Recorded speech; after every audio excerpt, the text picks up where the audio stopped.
A Seccional São Paulo da Ordem dos Advogados do Brasil, por sua Comissão de Direito do Terceiro Setor, tem a honra de apresentar o webinar A Importância do Terceiro Setor na Promoção dos ODS e a Agenda 2030. Evento organizado pela referida comissão, com apoio da Comissão de Cultura e Eventos da OAB São Paulo.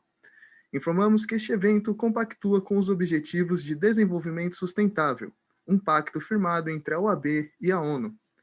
Com a palavra, senhoras e senhores, a nossa ilustre doutora Ana Carolina Barros Pinheiro Carrenho, presidente da Comissão de Direito do Terceiro Setor da OAB São Paulo. Boa tarde a todos. Caiu. A internet caiu. Nossa, Jesus amado. Caiu não, Ana, a gente está escutando. Jesus, eu estou aqui, gente, caiu. Desculpa. Eu não estou vendo vocês, porque alguma coisa aconteceu aqui, não sei se teve algum problema no meu sistema, mas queria pedir desculpas. Desculpe a todos. Bom, boa tarde a todos, boa tarde a todas, muito obrigada por vocês estarem aqui com a gente. Vai ser uma tarde, né, um finzinho de tarde muito especial. Nós temos aqui mulheres, sem sombra de dúvida, notáveis, né? Eu, particularmente, sou fã, acompanho algumas delas e recentemente foi apresentada também a Maitê, né? Inclusive circulando em relação a algumas redes sociais. A gente também acompanha a Viviane, a doutora Laís Figueiredo, a nossa querida Rafaela Freitas. Então, o meu papel aqui hoje, além de agradecer muito a nossa diretoria, então eu queria agradecer primeiramente a nossa equipe, o doutor Tiago, aliás, que nos ajuda aqui na equipe técnica, a Danila, que nos ajuda dia a dia em relação às demandas da Comissão de Direito do Terceiro Setor, o doutor Alexandre Rolo, que é presidente da Comissão de Cultura e Eventos, obviamente o nosso querido doutor Ricardo Toledo, e o nosso presidente, doutor Caio Augusto Silva dos Santos. Bom, como vocês podem perceber, eu achei que eu caí, então fiquei um pouquinho, agora já me ajustei, tá? Acho que estou centralizado, espero que esteja centralizado, qualquer coisa vocês me avisem aí. Bom, então como eu comentei com vocês, a gente vai ter uma tarde muito, muito produtiva. A doutora Laís de Figueiredo Lopes vai fazer a mediação dessa roda de conversa, desse diálogo que a gente está somando aqui enquanto OAB, no que diz respeito aos ODS. A doutora Laís de Figueiredo Lopes é doutoranda em Direito Público pela Universidade de Coimbra, é mestre em Direito pela PUC de São Paulo, advogada sócia do Escritório de Advocacia Sazzi, Bechara, Storto, Rechter e Figueiredo Lopes, advogados, integrante da Comissão de Direito do Terceiro Setor da OAB de São Paulo, qual eu tenho muito orgulho de poder contar com ela, né? A doutora Viviane Medeiros também é uma advogada, membro da Comissão de Direito do Terceiro Setor, uma parceira de alguns anos e de discussões sobre TCMD, né, doutora Viviane? Graduada pela Universidade Presbiteriana Mackenzie, com MBA em Gestão e Empreendedorismo Social pela FIA-USP e com especialização pela FMU de São Paulo em Gestão do Terceiro Setor. Ela atua há 20 anos como advogada em organizações e tem participado de redes e grupos de discussão que refletem continuamente acerca dos avanços e desafios desse segmento. É consultora na área de elaboração de projetos e, em especial, leis de incentivo. Membro da nossa comissão e também integrante do coletivo Ocupe e Abrace. Na sequência, a gente vai ter uma fala da Rafaela Freitas, que é também nossa colega que é advogada, pós-graduada em Direito Público com ênfase em Gestão Pública, presidente da Comissão do Pacto Global da OAB do Alagoas, membro da Comissão do Pacto Global do Conselho Federal, chefe de gabinete do Gabinete de Governança da Prefeitura de Maceió. E a Maitê Galto, socióloga, mestre em Gestão em Políticas Públicas pela Fundação Getúlio Vargas, gerente de programas em incidência e campanhas da Oxfam Brasil. Bom, não é maneira de dizer, né, não é uma simples linguagem dizer para vocês que vocês estão em muito boas mãos, né? A gente tem aqui mulheres que são realmente exemplos em todas as áreas do terceiro setor. Esse evento ele também tem o objetivo de dar visibilidade maior para o trabalho que as organizações desenvolvem parceiras dos objetivos das ODS, né? As organizações se desenvolvem de uma maneira muito capilar e conseguem promover com muita qualidade as atividades em parceria com a administração pública, mas não só isso. As organizações, como a gente tem visto até na pandemia, conseguem desenvolver com muito protagonismo as atividades em todas as áreas que são de interesse público. Então, o terceiro setor hoje, além de protagonista, independentemente do momento que nós estamos vivendo, ele é fundamental para o desenvolvimento de uma sociedade mais justa, mais plural, né, mais solidária, e a gente entende que essa relação entre as organizações do terceiro setor, as ODS, somam para a nossa sociedade, né? Então, para nós, esse é um tema muito caro, inclusive dentro da própria casa, dentro da OAB, e eu deixo vocês aí em excelentes mãos. A doutora Laís Figueiredo Lopes estará fazendo a mediação.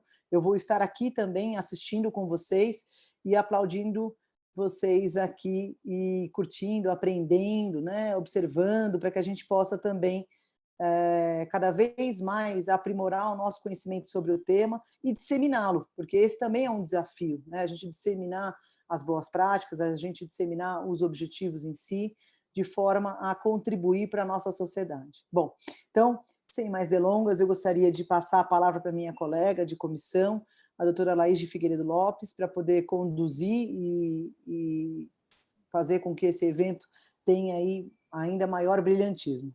Muito obrigada a todos. Obrigada, Ana. Se quiser dar os informes também, né? Dia 14 de abril tem reunião da comissão? Sim, vamos aproveitar então, né? Então, a Comissão de Direito do Terceiro Setor, ela é uma comissão extremamente agregadora. A gente já vou até aproveitar e falar para a Rafaela já participar, né? A gente não tem mais fronteiras territoriais, a Maite Galto também, porque seria muito bom a gente poder ter vocês com a gente vai ter a reunião dia 14 de abril, nós temos os eventos que são mensais e as reuniões ordinárias também mensais, então depois também vocês podem receber aí os informes em relação aos nossos eventos, e também só queria aproveitar e comentar com vocês que a gente acabou de publicar uma nota a respeito da realização de assembleias das organizações da sociedade civil e os meios tecnológicos, que esse é um desafio que a gente tem vivenciado no país todo. Então, a OAB, a Comissão de Direito do Terceiro Setor, emitiu uma nota a respeito desse tema e está lá na nossa página da OAB de São Paulo, bem como também no nosso Facebook. Então, só deixar aqui o recado, também qualquer coisa a Laís depois complementa. A gente está aqui uníssono, né, obrigada, Renata. Nas nossas realizações aqui da comissão, eu sempre conto muito com o apoio de todas as minhas colegas e dos meus colegas na comissão para que a gente possa desenvolver um trabalho melhor para todos e para todas, tá bom? Então, só deixar aqui e passar para a doutora Laís novamente e agradecer. Maite, quase, né? Eu sempre cometo essa gafe, mas Maite Galto, muito obrigada pelo convite. Eu chamei você de doutora, a gente conversou inicialmente, vai ser chamada de doutora invariavelmente, porque aqui nós estamos entre amigos, entre colegas, dentro de uma casa que recebe todos com muito carinho, tá bom?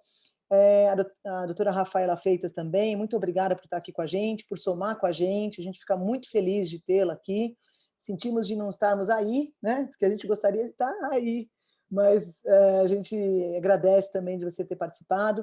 A doutora Viviane, obrigada, minha colega, né, Vivi, como eu comentei, de lutas de TCMD, e a Renata colocou aqui que o evento, dia 5 de maio, ainda vai ser divulgado. Sem a Renata Fortunato, eu não consigo desenvolver quase que nenhum evento, porque a Renata Fortunato, a nossa colega de Comissão de Direito do Terceiro Setor, ela é imprescindível para que a gente possa realizar esses eventos. Então, eu queria só agradecer também a doutora Renata Fortunato, que sempre muito atenta àquilo que tem de demanda social, tá bom? A doutora Laís Figueiredo está com a palavra. Muito obrigada a todos. Vou só tirar uma foto, viu, Laís? Depois a gente registra e manda nas redes sociais, porque hoje em dia a gente tem feito... Eu que agradeço, Renata é demais. Mas vai ser uma conversa informal, então também não tenho também nenhum tipo de timidez para lançar as perguntas aqui tanto para a Laís, quanto para a Maitê, quanto para a Rafaela, para a Viviane, porque são mulheres extraordinárias e tenho certeza que vocês serão respondidos, tá bom? Muito obrigada.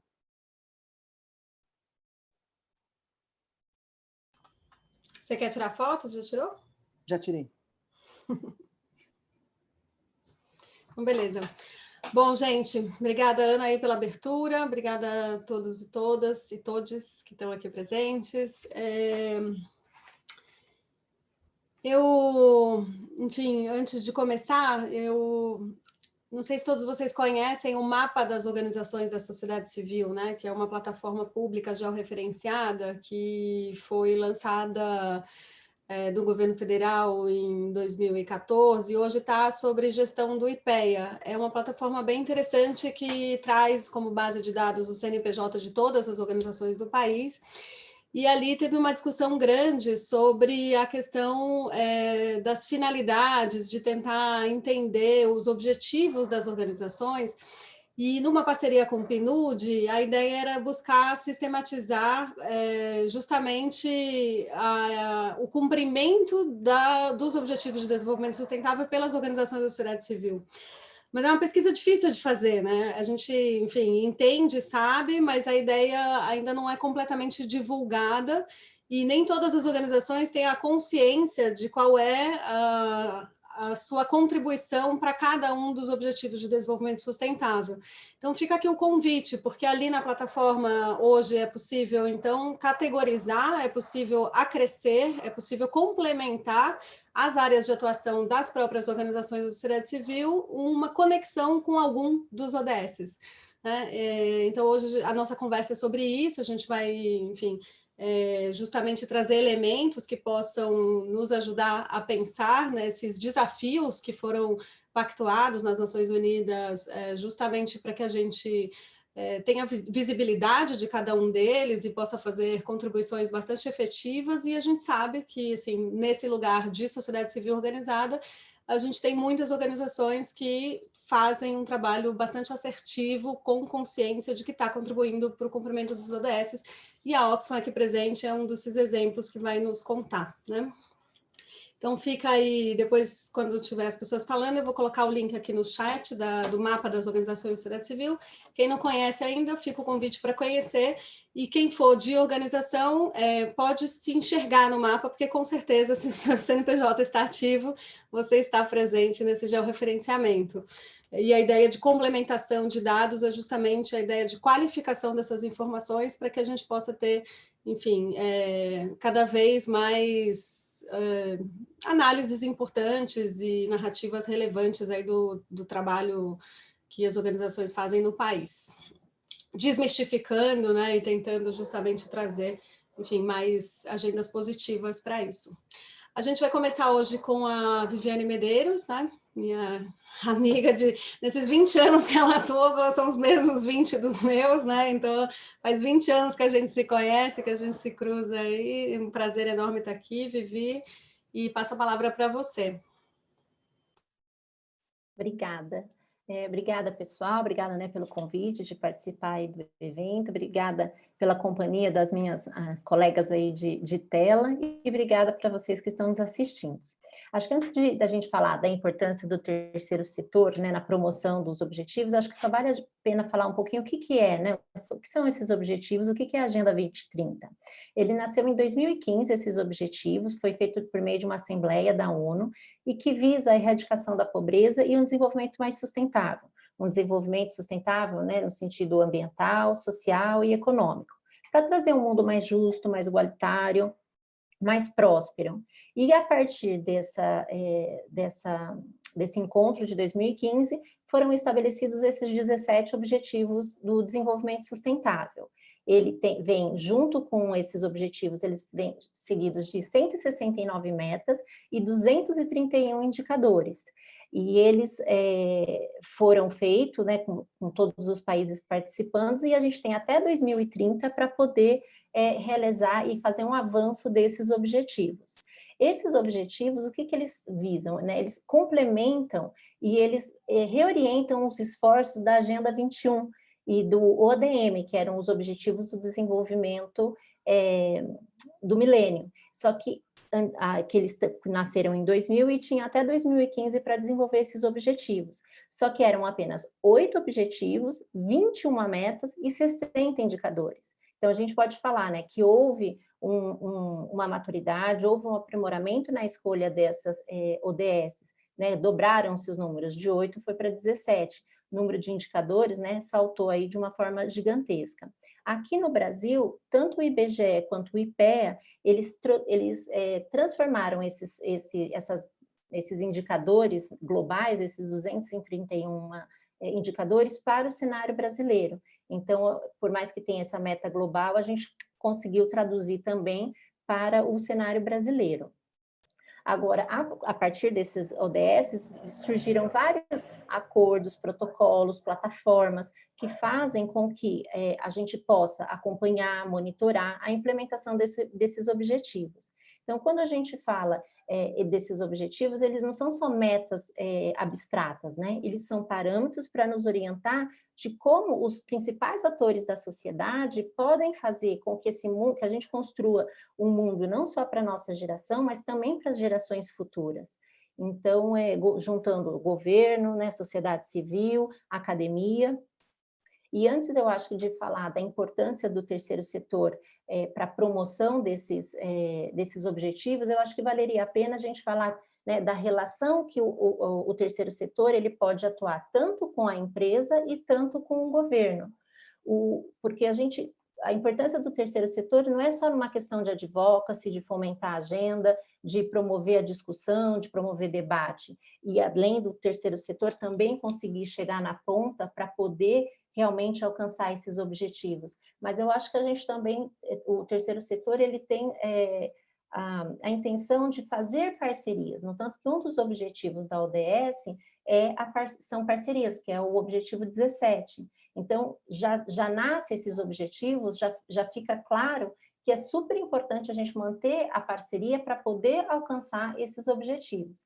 Então, se a gente for pensar que considerando, né, quais são as principais atribuições do governo para tentar alcançar essas metas, que é desde fazer os seus planejamentos, trabalhar com as políticas públicas nessa área, capacitar seus gestores públicos e os líderes municipais para poder incentivar essas iniciativas sustentáveis. Eu acho que o terceiro setor ele também tem, além de fazer, né, o advocacy, seguir essas questões do legislativo, a gente também pode fazer uma participação efetiva nessa construção, que tem um caso, que foi um case de Francisco Morato, que eles construíram em 2016, a prefeitura, eles construíram o plano de governo com base já nas ODSs. Então, eles criaram uma comissão municipal de desenvolvimento sustentável, composto por diferentes secretarias, e ali capacitaram seus gestores, sociabilizaram as suas metas para poder alcançar. E quem que estava ajudando Francisco Morato com essa implementação foi uma coalizão, que é chamada Estratégia ODS, que é formada tanto por governo, quanto pela sociedade civil, academia. E essa estratégia ODS, que também ajuda, né, no fomento das ODSs, tem um comitê especializado, que inclusive tem a Fundação Abrinq, que até a Maitê trabalhou na Fundação Abrinq, eu não sei se ela até pode falar um pouco sobre isso, mas que criaram esse comitê formado por uma sociedade, por uma organização sem fins lucrativos, fizeram essa metodologia e conseguiram fazer com que o município implementasse um plano de governo com base no ODS. Então, é legal a gente ver não só o terceiro setor fazendo uma cobrança de políticas públicas, de planejamentos, mas também ajudando na construção desses planos de governo. Então, acho que a gente também tem, não só de cobrança, mas a gente também tem como somar na relação governo com entidades sem fins lucrativos. Agora, quando a gente fala, né, da relação terceiro setor com empresas, é importante a gente só falar, quando a gente fala, né, no mundo corporativo, tem que se destacar o Pacto Global, que é a maior iniciativa corporativa do mundo, que trata dessa questão eles usam estratégias, compromissos de atender 10 princípios universais. que estão elencados em 4 temas, né, que são os direitos humanos, o trabalho, medidas anticorrupção e meio ambiente. Então, são 160 países com mais de 16 mil membros que integram essa iniciativa corporativa. E o Brasil nasceu em 2000 o Pacto Global, na época do Kofi Annan, só que o Brasil, ele assumiu essa posição, ele fez essa aderência só em 2003. E se a gente for pensar que hoje é a terceira maior rede do mundo, em 2015 eram 500 participantes, e agora são 1.100 membros do Brasil. Então, já mostra que em 5 anos também dobrou a participação das empresas com essa preocupação em atender a ODS, buscar, né, um mundo mais justo, mais próspero. E as empresas sabem que se elas não estão tratando sobre isso, elas perdem concorrência, perdem mercado, perdem a credibilidade. Então, se a gente também for pensar 20 anos atrás, né, quando a Laís falou, né, quando a gente começou a atuar, em 2000 foram quando surgiram a ODM. As ODMs foram o quê? Foi culminou com o Rio+20, a Eco 92, porque o termo sustentabilidade, ele surgiu lá atrás, né, em 72, na Conferência de Estocolmo. Só que aí depois, ele realmente, o termo sustentabilidade, ele se solidificou, foi na Rio+20. E a Rio+20, ela culminou com a Agenda 21 e com a ODM. E isso, no nosso setor, o que impactou? Quando eu e a Laís, a gente começou no terceiro setor, a gente falava, eu atuo no terceiro setor, as pessoas faziam aquela cara, que legal, né? Tipo, deve ser trabalho voluntário. E não, nós já éramos profissionais do terceiro setor. Então, a agenda lá atrás, ela culminou em quê? As empresas fazendo a sua área de sustentabilidade, fazendo a sua área de responsabilidade social, criando seus institutos. Então, essa agenda, ela reverbera em outras áreas e ajudou, né, o terceiro setor a se profissionalizar, porque as empresas precisavam de profissionais, precisavam de técnicos, especialistas. Então, quando a gente fala né, das organizações, das empresas hoje, a relação que o terceiro setor tem com as empresas, isso vai acabar reverberando na nossa atuação. E hoje, as empresas, elas até têm utilizado, que antigamente, quando elas começaram a criar as áreas de sustentabilidade, a área de responsabilidade social, agora o que eles têm usado é a sigla ESG, que é uma sigla que é em inglês, mas que é o ambiental, social e governança corporativa. E ele é um termo já antigo, mas que agora elas estão dando uma nova roupagem, vamos dizer assim, elas têm utilizado. Tem empresas que têm criado essas áreas de ESG e elas têm até promovido evento nesse sentido. A XP, que é uma das maiores empresas de investimento no Brasil, fez mês passado um evento sobre ESG de 4 dias e, assim, participantes do mundo todo, e um evento gratuito. Então, você fala, as empresas, elas estão preocupadas com isso, só que, por um outro lado, quando você fala, dobrou, né, a participação do Pacto Global, de 500 foi para 1.100, só que se você fala que dessas 1.100, talvez 150, que são as maiores, tem alguma referência em sustentabilidade, no Brasil, a gente tem mais de 7 milhões de CNPJ, aí, né, você faz o filtro, mas mostra que, assim, a gente ainda tem um longo caminho. E as organizações podem atuar em parceria com as empresas. Então, ainda mais agora que, né, com a pandemia, a gente aumentou o número na América Latina. Eu li uma reportagem que falava que 35 milhões de pessoas hoje estão na linha de extrema pobreza. Quando você olha nessas campanhas das grandes empresas, elas fazem a captação do recurso, mas de quem que elas precisam para entregar as cestas básicas? São das organizações sem fins lucrativos, da gente que tem capilaridade, como chegar lá na ponta e como conseguir entregar realmente o projeto, o serviço, o que for necessário para a população. Então, como as empresas têm elas têm já essa preocupação, para o terceiro setor a gente pode atuar e ajudar no avanço nesse setor, fazendo parcerias com essas empresas. Hoje tem um site que você busca os editais, que ele chama Prosas, você pelo site, você já consegue buscar e fazer filtro de se é área de educação, se é saúde, se é questão de gênero, você também já faz um filtro de buscar de acordo com os ODS. Então, assim, a empresa está trabalhando e ela também já está exigindo com quem ela parceriza que já tem essa preocupação com os ODS. Eu acho que então é importante que o terceiro setor ele já comece a se apropriar disso, saiba da importância dessa agenda para poder parcerizar com maior assertividade com as outras, com quem ele for, né, fazer parcerias. Agora, quando a gente fala de organização sem fins lucrativos, atuando com outras organizações sem fins lucrativos, que eu acho que a gente já tem feito muita coisa, embora eu acho que ainda, né, tem espaço para muita coisa, como eu falei, infelizmente, né, a gente está numa época de pandemia, onde o índice de desemprego aumentou, violência contra a mulher aumentou, extrema pobreza aumentou, população negra se sente mais vulnerável. Foi natural que a gente, né, nós do terceiro setor e movimentos sociais, tivesse um protagonismo.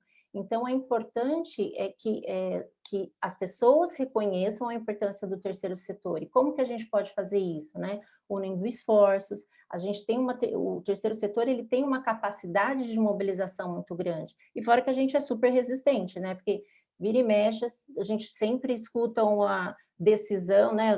A Laís, a gente faz parte de grupo de WhatsApp, e é uma decisão que você quer se matar, aí tem ali um projeto de lei que você fala, gente, que retrocesso, mas mostra que, né, o terceiro setor ele é resistente.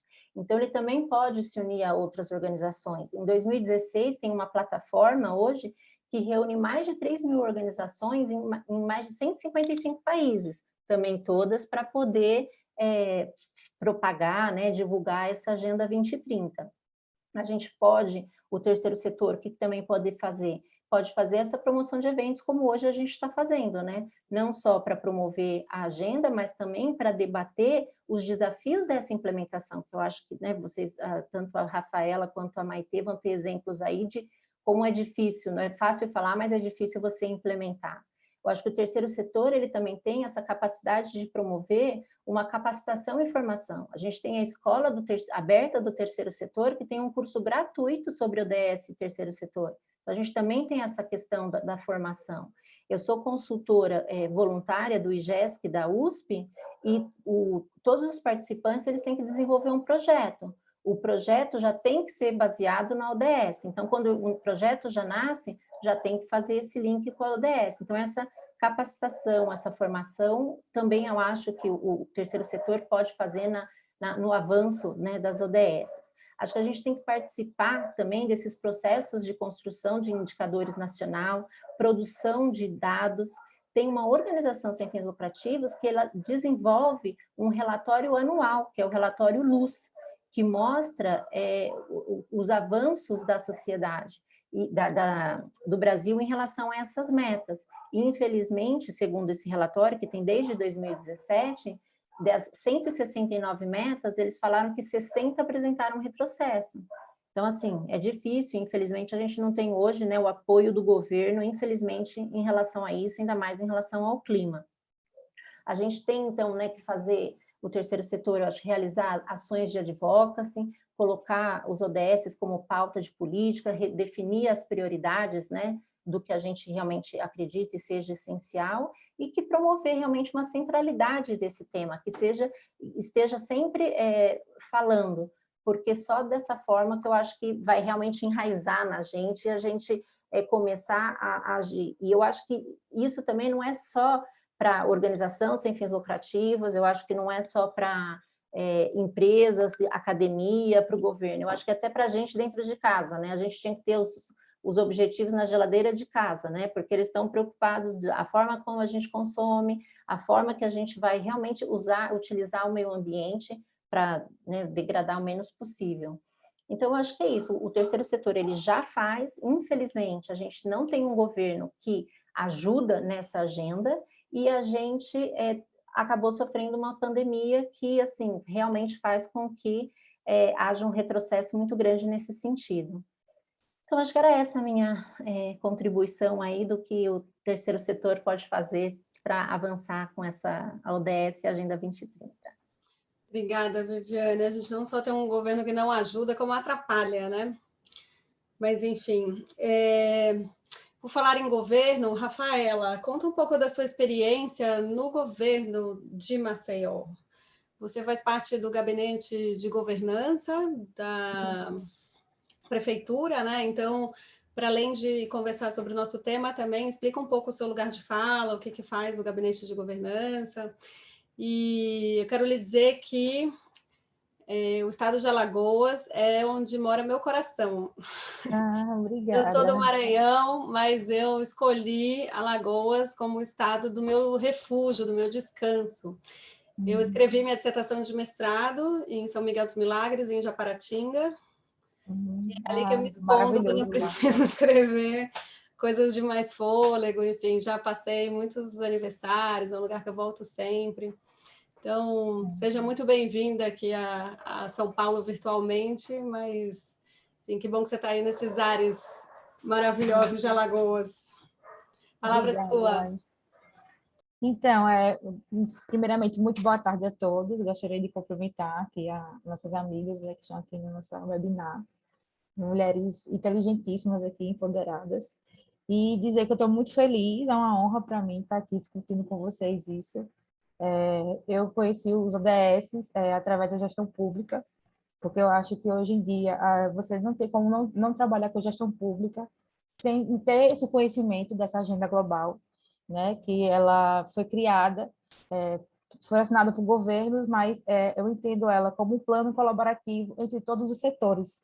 Eu acho que só o governo sozinho, só o terceiro setor sozinho, só o setor privado sozinho, eu acho que a gente não consegue avançar sem ter essa integração entre esses setores.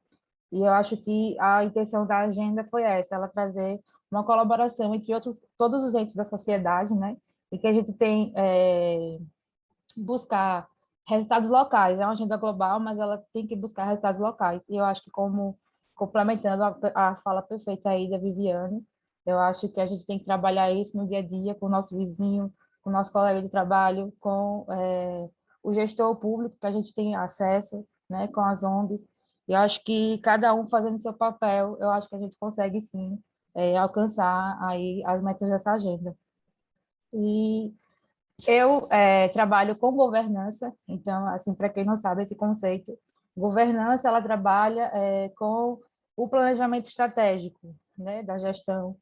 E a gente entendeu que aqui o nosso gestor, né, nosso prefeito JHC, ele entendeu que a gente precisa trazer essa agenda para perto, a gente precisa, ele inclusive integrou o plano de governo dele, Vivi. Você estava falando do case aí, né, de um gestor que fez isso, e o nosso prefeito, felizmente, também teve essa ação de integrar a Agenda 2030 com o planejamento estratégico. As eleições municipais começaram agora, né? Foram agora, no passado, então a gente está no início de gestão, e um dos pontos que a gente quis destacar é trazer esse planejamento estratégico integrado com os ODS, com as metas da Agenda 2030. Então, o que é que a gente fez? A gente fez um acordo de cooperação técnica, inclusive, com o Movimento Brasil Competitivo, que é um setor do terceiro setor, né? Ele trabalha com a competitividade e com o desenvolvimento econômico para deixar o Brasil mais sustentável, né? O Brasil ser mais competitivo.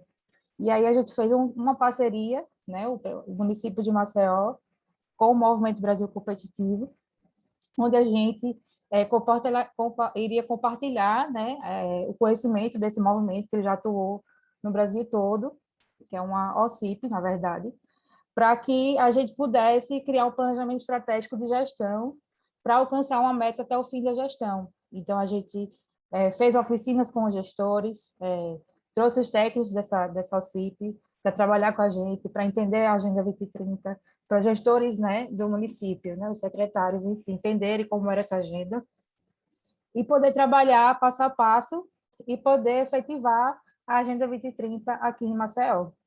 Então, a gente também tem em mente usar a Agenda 2030 também no planejamento orçamentário, né, no PPA, LDO, para poder a gente conseguir também efetivar, tendo recursos, né, para esses projetos, né, ter o planejamento estratégico já com recursos próprios para isso. Então, eu acho que isso é um passo, né, que a gente está dando em prol da Agenda 2030, né, aqui em Maceió. Eu acredito muito nisso, eu acredito muito na força dessa agenda. Eu acho que é muito importante também a gente disseminar, acho que a gente está fazendo aqui hoje, é muito importante para as pessoas entenderem o que é a Agenda 2030, de que forma as pessoas podem atuar, né, como profissional, como cidadão, né, em prol dela, e dizer que fora a questão da gestão pública, que eu trabalho com os ODS também da gestão pública, eu também, depois que eu conheci, eu passei a atuar na OAB, me tornei presidente da Comissão do Pacto Global da OAB, e aqui a gente tem uma diretoria de comissões, e ela fez questão também de trazer os ODS para a atuação das comissões. Então, assim, cada comissão, por exemplo, comissão do bem-estar animal, ela é integrada com o ODS de dimensão ambiental, né? Comissão da mulher, né? Defesa dos direitos humanos. Então, a gente sempre tenta trazer, disseminar essa agenda para o advogado, para que ele integre a atuação dele, da comissão dele, com a Agenda 2030. E é isso. E fora essa questão das comissões, a gente, não sei se vocês já perceberam esse movimento, né? O Partido do Conselho Federal da OAB aderiu ao Pacto Global também, como a Vivi falou aí, da questão do Pacto Global, né? Que a OAB é uma instituição que ela está se engajando muito nessa questão da sustentabilidade, né? Da defesa da sociedade, da justiça. A gente vem vendo aí, né, através da imprensa, a atuação da OAB, né? Efetiva, né? Nisso. E hoje temos várias seccionais, a OAB de São Paulo é uma das seccionais que fez adesão ao Pacto Global, né? A OAB Ceará, a OAB Paraná, então a OAB do Brasil todo, você pode ver que está engajada no Pacto Global. E, desculpa que teve uma interferência aqui do meu... E a gente precisa também, eu acho, Vivi, trazer o terceiro setor também, ver uma forma de trazer o terceiro setor, deles passarem a integrar mais com isso, com a agenda, e disseminar também entre as instituições do terceiro setor. Eu acho que, como você falou aí desse movimento Relatório Luz, né, que é um grupo de trabalho, né, da sociedade civil, que eles fazem trabalho para engajar, né, a sociedade na agenda. E eu acho que a parte principal de tudo é isso.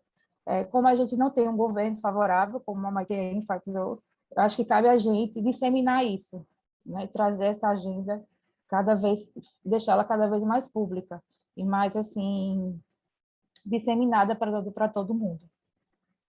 Vocês querem fazer alguma pergunta a mais?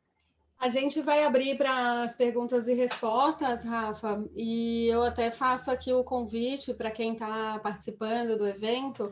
Existe aqui na ferramenta do Zoom, na parte de baixo, essa possibilidade de um diálogo. Então, tem aqui no Q&A, né, que é Question and Answers.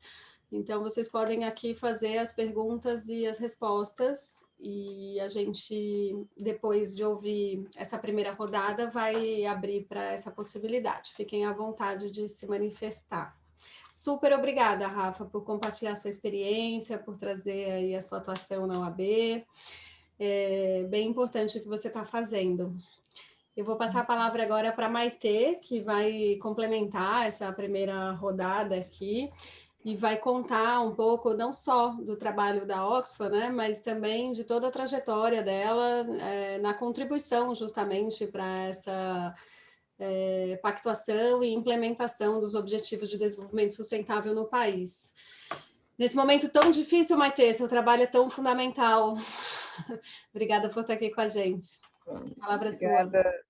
Obrigada, doutora Laís, pela introdução.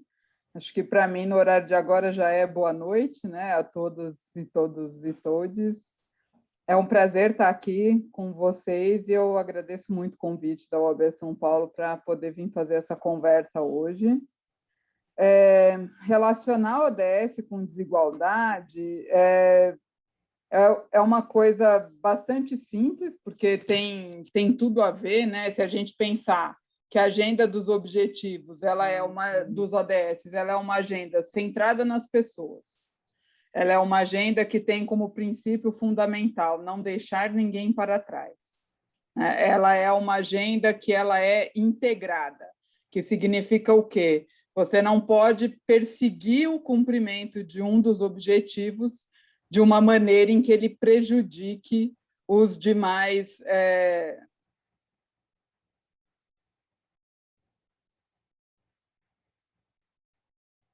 Acho que ficou no mudo o seu microfone, se você...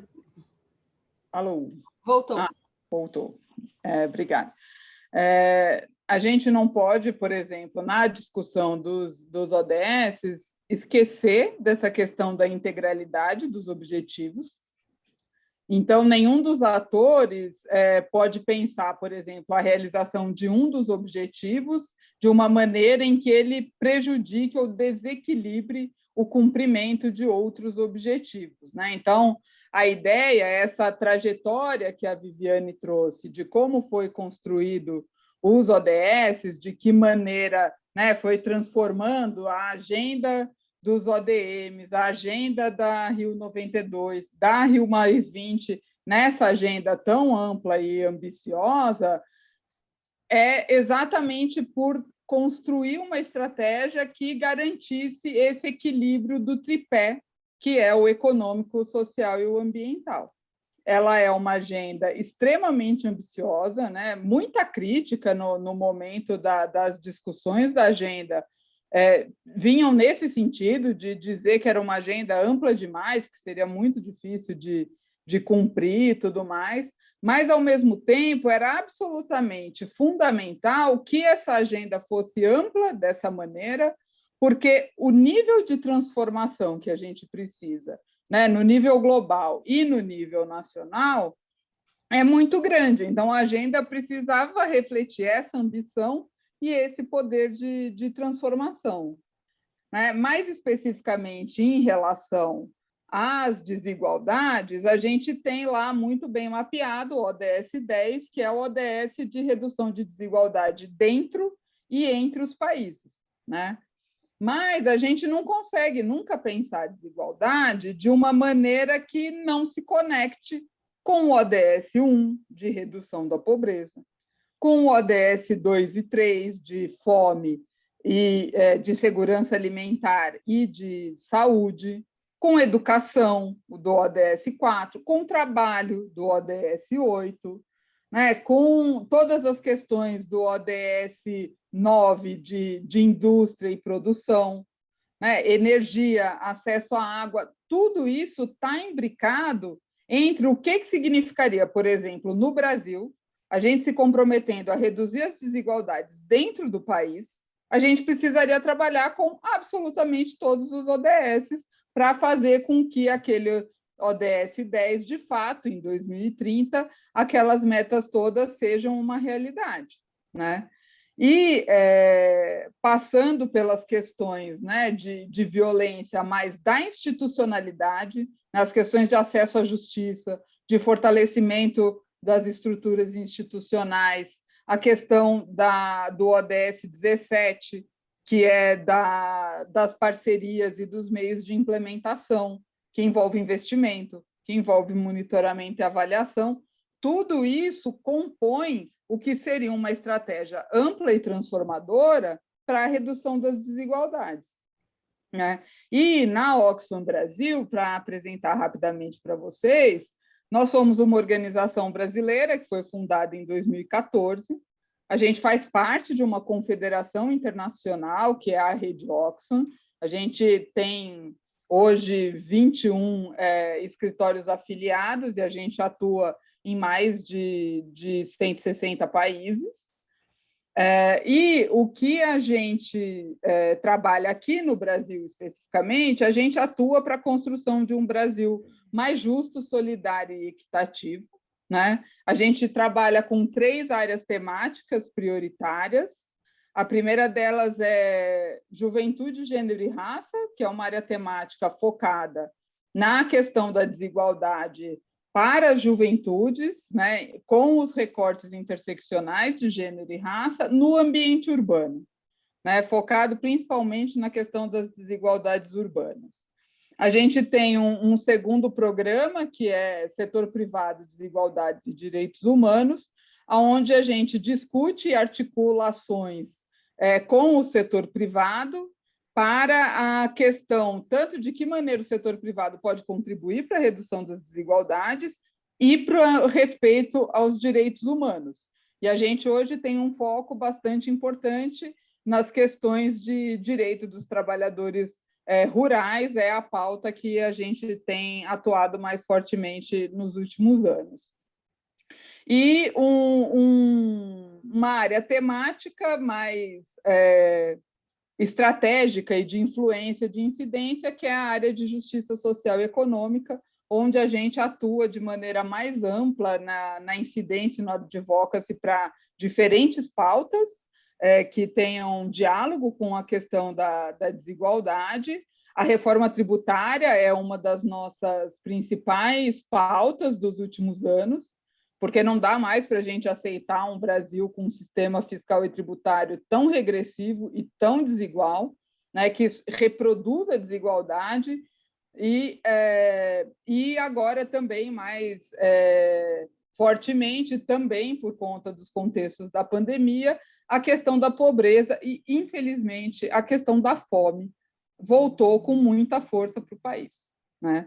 A gente tem visto, segunda-feira foi lançado o relatório da Rede Pensan, que foi um inquérito sobre segurança alimentar no país durante a pandemia, e a constatação foi de que hoje a gente tem 19 milhões de pessoas passando fome no país.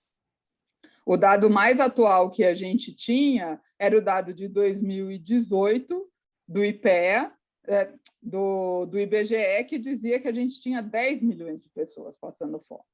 Então, 2 anos depois, a gente tem quase 20 milhões de pessoas passando fome, e se a gente considerar que o campo da pesquisa foi feito nos últimos 3 meses de 2020, foi enquanto ainda tinha em vigor o auxílio emergencial de R$600. Então, se a gente repetisse a pesquisa agora, esse mês em abril, a tendência é que esse cenário seja muito mais assustador e alarmante do que esses 19 milhões de pessoas, né? E quando a gente fala de desigualdade, também é chocante um dado que saiu ontem, divulgado pela revista Forbes, que durante 2020, um ano onde a gente teve uma das crises financeiras mais profundas da história, a mais profunda da história recente, imagino, a gente gerou 20 novos bilionários no país. A gente, em 2019, tinha 45, hoje a gente tem 65 bilionários no país, né? E aí, de um dia para o outro, a gente tem esses 2 dados absolutamente díspares, né? 20 bilionários a mais no ano da pandemia, com 19 milhões de pessoas passando fome no país, né? A gente não tem como ter exemplo mais cruel do que é a desigualdade num país como o Brasil, né? E a gente não pode deixar de dizer também que a pandemia ela não gerou essa quantidade de desigualdades, ela escancarou desigualdades que já estão aí, né, historicamente, são desigualdades estruturais que a gente tem no país. E aí não só, e é importante dizer, não só da questão da desigualdade de renda, né? A questão da desigualdade de gênero apareceu novamente muito forte, tanto com a questão do trabalho de cuidado, do peso que o isolamento e o distanciamento social gerou sobre as mulheres, né? O trabalho de cuidado remunerado e o não remunerado, né? O impacto que isso teve na dinâmica, inclusive com a vivência, né? O aumento da violência doméstica, porque as mulheres, não só as mulheres, mas as mulheres e as crianças passaram a ficar mais tempo dentro de casa, sendo obrigadas a conviver muitas vezes com o seu agressor, que a gente sabe qual que é a dinâmica, né, da violência doméstica e da violência de gênero.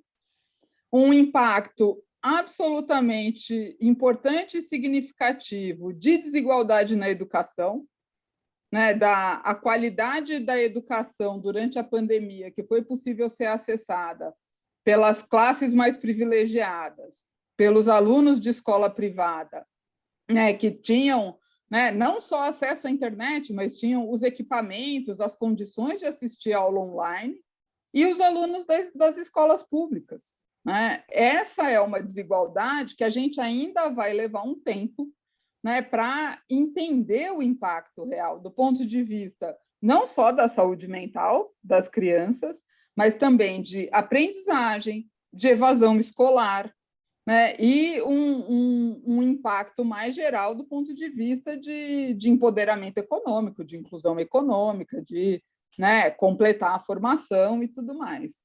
E a gente também precisa atentar para as questões das desigualdades raciais, né?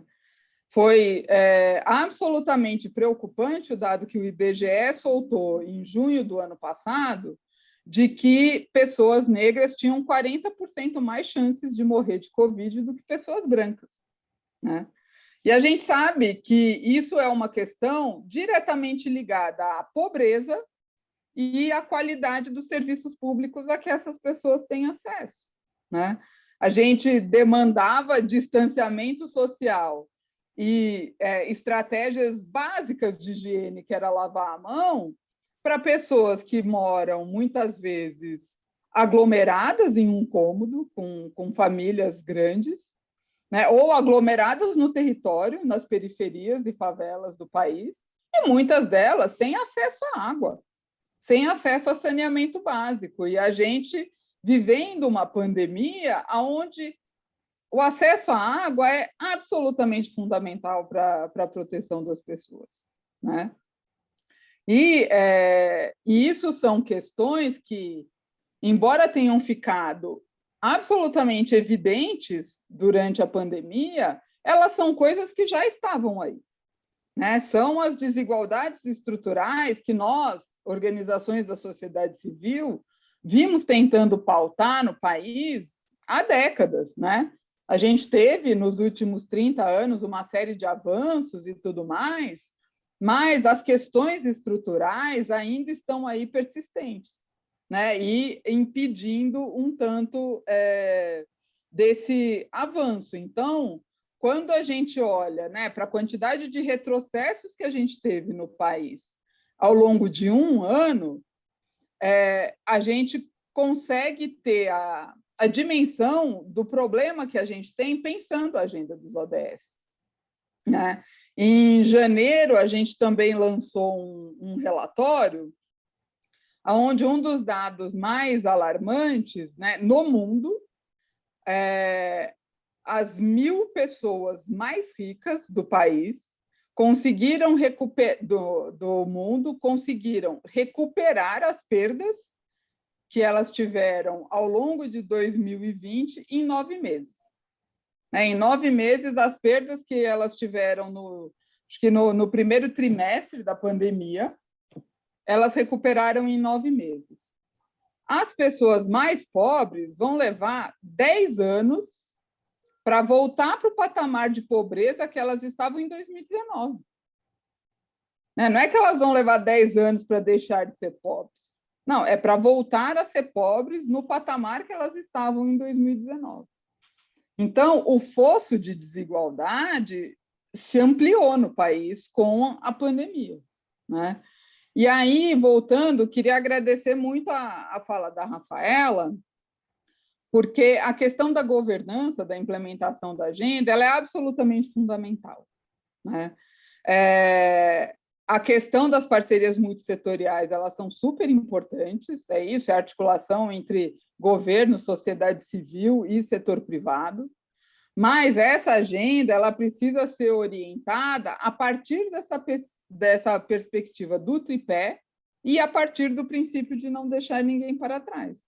A gente precisa, né, discutir e fazer as reflexões em relação ao ESG, mas a gente não pode esquecer o S da discussão, né? Muitas vezes a gente discute o ambiental e a governança corporativa, e a parte social fica ali, paradinha, né? Sem grandes investimentos do ponto de vista da construção de solução. E quando a gente tem experiências como a do Ceará, por exemplo, ou a de Francisco Morato, que a Vivi estava comentando antes, é isso, é o poder público também aproveitando essa agenda para ajudar a organizar a sua gestão, o seu governo, as políticas, porque a ODS não traz nada novo para o país, é a nossa agenda cotidiana do dia a dia. Né? Já faz parte do nosso dia a dia, não é uma agenda internacional sendo imposta para o país, como tentou-se convencer em 2019. Então, para ir encerrando um pouco a minha fala, para a gente ter tempo de fazer outras conversas, a questão é, a gente não pode esquecer, né, pensando da perspectiva do terceiro setor e a agenda dos ODS, duas coisas que aconteceram no início de 2019. A primeira delas foi que o governo Bolsonaro liquidou a Comissão Nacional para os Objetivos de Desenvolvimento Sustentável, que foi criado em 2016. Eu tive a alegria e a honra de ter sido uma das representantes da sociedade civil na comissão e da gente ter conseguido completar o nosso primeiro mandato, porque, né, toda essa questão, né, da atualização das metas, da discussão dos indicadores, da construção das comissões estaduais e municipais, tudo isso a gente discutia e preparava no âmbito da Comissão Nacional. E, do ponto de vista da participação também, o decreto que ficou conhecido como revogaço, não só, né, desmantelou a estrutura de participação social de muitas políticas públicas absolutamente importantes, como também foi um dos grandes primeiros sinais de que a participação da sociedade civil e do terceiro setor não é bem-vinda, e a gente tem visto outras investidas do governo para reduzir espaço cívico, para reduzir a participação da sociedade civil na discussão de políticas públicas, em manifestação, né, para pressionar o governo a fazer o que precisa fazer, né, e que não está sendo feito, né, evidente para todo mundo. Então, para começar a nossa conversa, acho que essas são as minhas primeiras reflexões. Obrigada.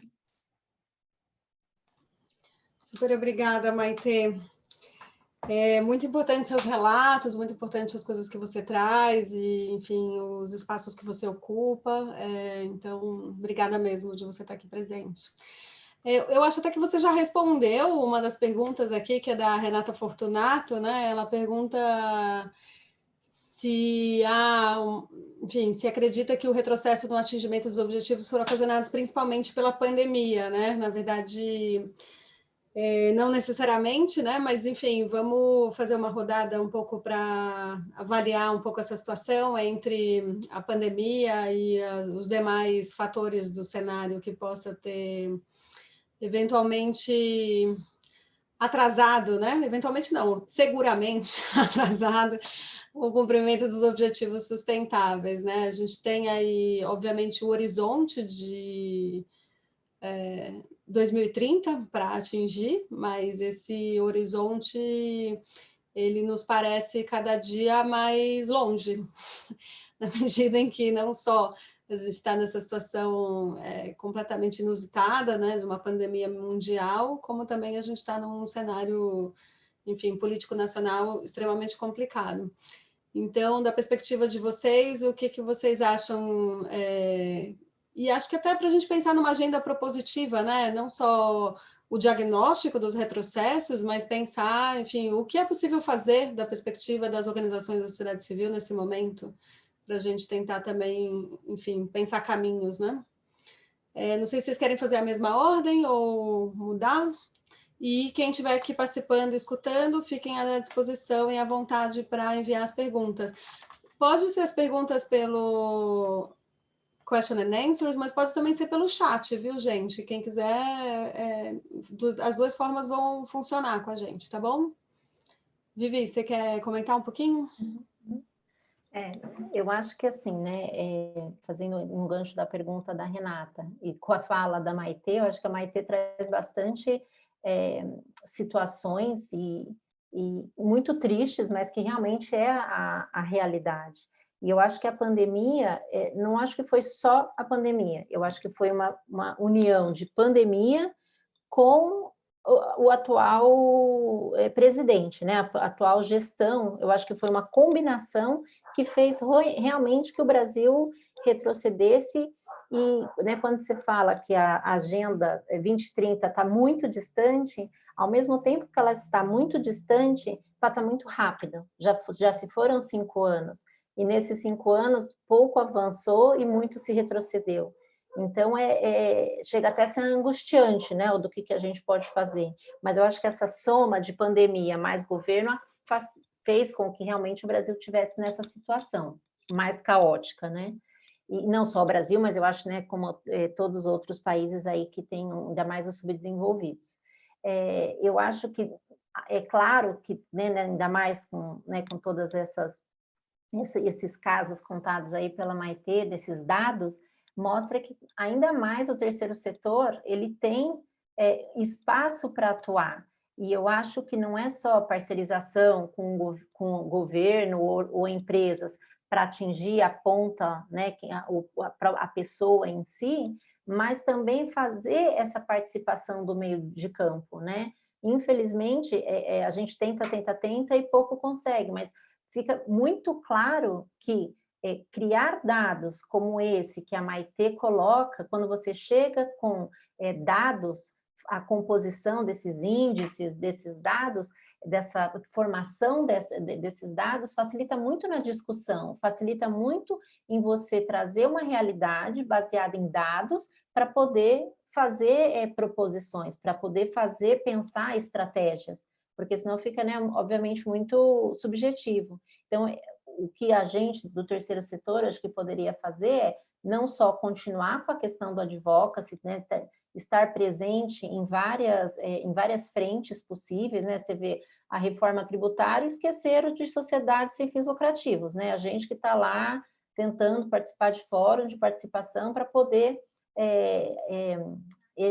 fazer com que essa agenda do terceiro setor fique em voga. Então, eu acho que quanto mais a gente puder fazer de política pública para poder participar, para não deixar que essa agenda, e com base nesses dados, sejam esquecidos, é papel fundamental do terceiro setor como nossa mobilização, que a gente tem esse poder de mobilizar. Então, cada vez se unir mais para poder escancarar esses dados aí para que o governo possa fazer políticas públicas com esses dados, né, a partir de então. Legal, Vivi. Rafa, você quer comentar? Você está com o microfone desligado.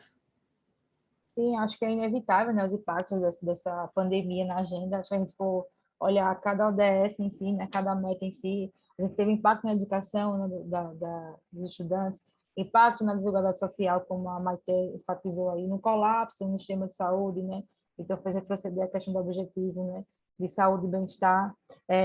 Por parte aqui dos municípios, a gente teve um déficit de arrecadação muito grande, né, com a crise econômica, né? Então, tudo, uma coisa levou a outra. Então, é uma coisa que transcende tudo, né? E eu acho que a oportunidade é a gente pegar essa crise agora, é utilizar essa crise para iniciar a década de ação, né, de implementação dos ODS. E eu acho que tudo está muito interconectado. E eu acho que a relevância dessas metas é mais importante do que nunca agora, para a gente poder conseguir chegar a 2030, né? Tirar esse atraso aí que essa pandemia deixou na gente. É só isso mesmo. Obrigada, Rafa. Maitê? Eu concordo com os dois elementos, principalmente trazidos pela Viviane, porque uma coisa que eu fico pensando, né, quando a gente fala de os retrocessos, quais são as causas dos retrocessos? É óbvio que a pandemia teria impactos significativos em qualquer país como teve, né? Mas o retrocesso em si, ele é resultado da inação ou da incompetência ou da escolha política feita pelos governos, né?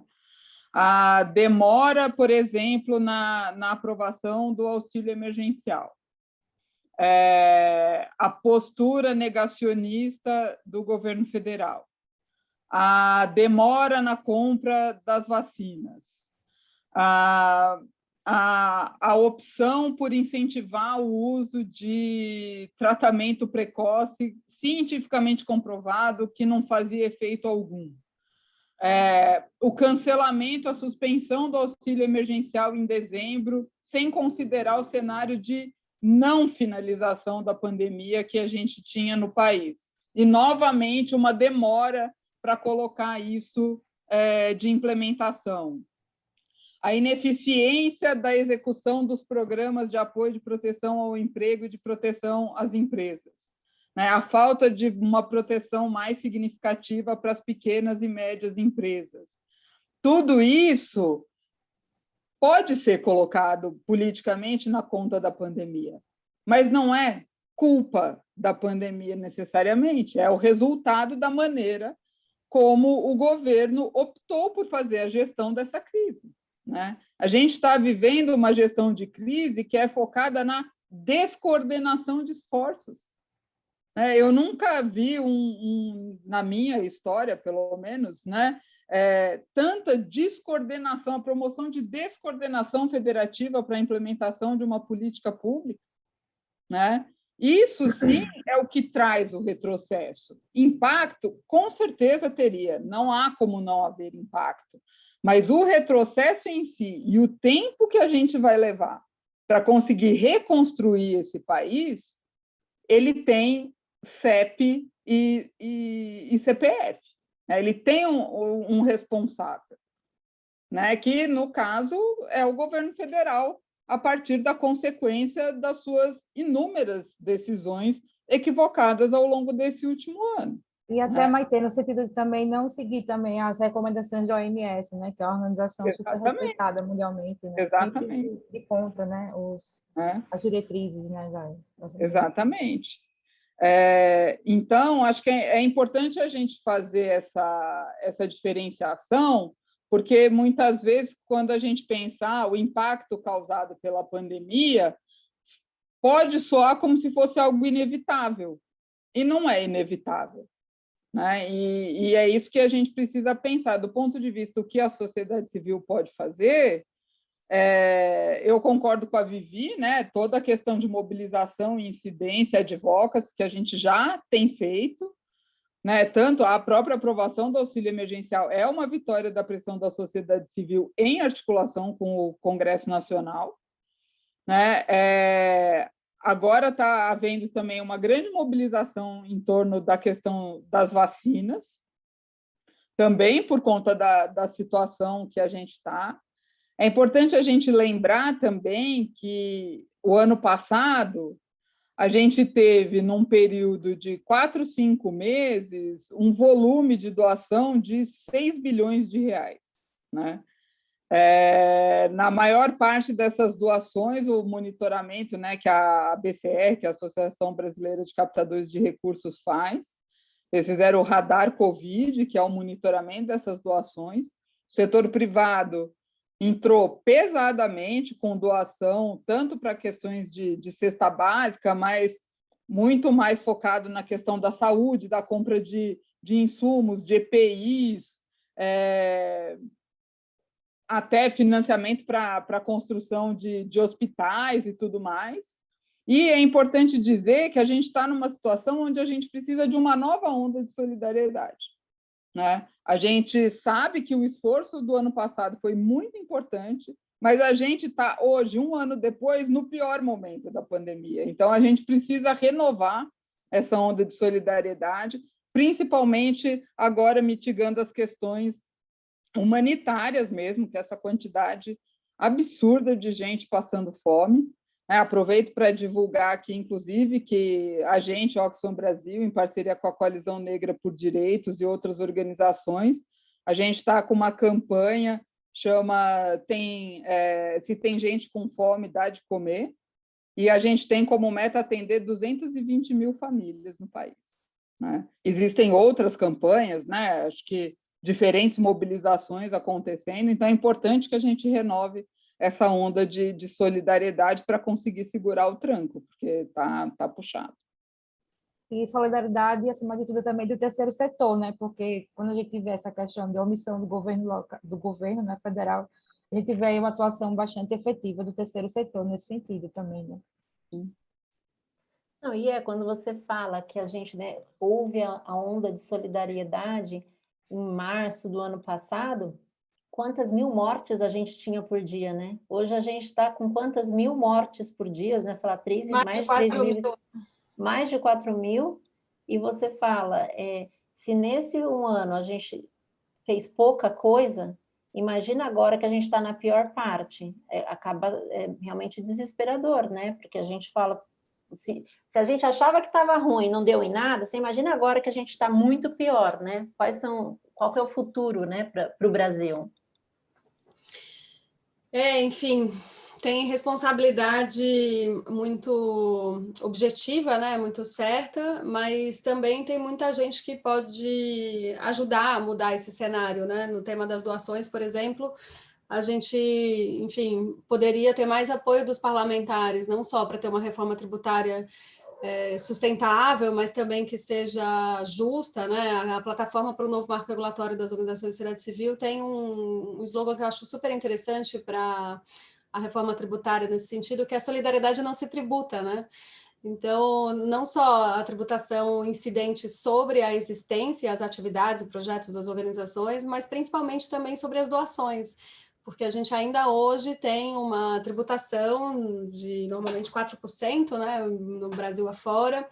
Existe uma pesquisa da Fundação Getúlio Vargas que foi feita para mapear todos os estados, é um imposto de competência estadual, e a gente tem, enfim, alguns estados que oferecem isenção, outros que não oferecem, uns de forma mais burocrática, outros menos. No estado de São Paulo, por exemplo, a gente tem um processo administrativo junto à Secretaria de Justiça ou Secretaria de Cultura ou Secretaria de Meio Ambiente para esse reconhecimento primeiro de um certificado para depois buscar a isenção correspondente na Secretaria de Fazenda. O Estado do Rio de Janeiro inovou, conseguiu a sociedade civil local se mobilizar e lá existe uma isenção total, sem burocracia, né, uma coisa mais autodeclaratória. E a gente está, enfim, nesse movimento aí Brasil afora de buscar essa desoneração da doação. Porque quando a gente fala em organização, né, quando nasce uma organização, ela já nasce devendo, né? Porque qualquer recurso que ela recebe, ela já tem que pagar. Então, ela já nasce, além de nascer para ajudar, ela já nasce devedora, né? Um absurdo. Mas, gente, tem mais uma pergunta aqui no chat e eu também tenho uma pergunta para vocês, aqui tentando aproveitar essa sabedoria, a experiência de vocês sobre a questão dos ODS também, né? Acho que eu vou conectar as duas perguntas, a que está no chat e a que eu quero fazer para vocês. A que está no chat é um pouco traduzindo assim, um pouco do espírito, né? Uma pergunta da Nicole, que as ODS fazem parte da temática das organizações, mas ela questiona, será que está mesmo essa pauta 2030 fazendo parte das discussões e das metas das organizações? É algo realmente visto como uma meta para as entidades em geral? E a minha pergunta tem um pouco a ver com o sistema internacional, essa visão, né, do global local, do local para o global, né?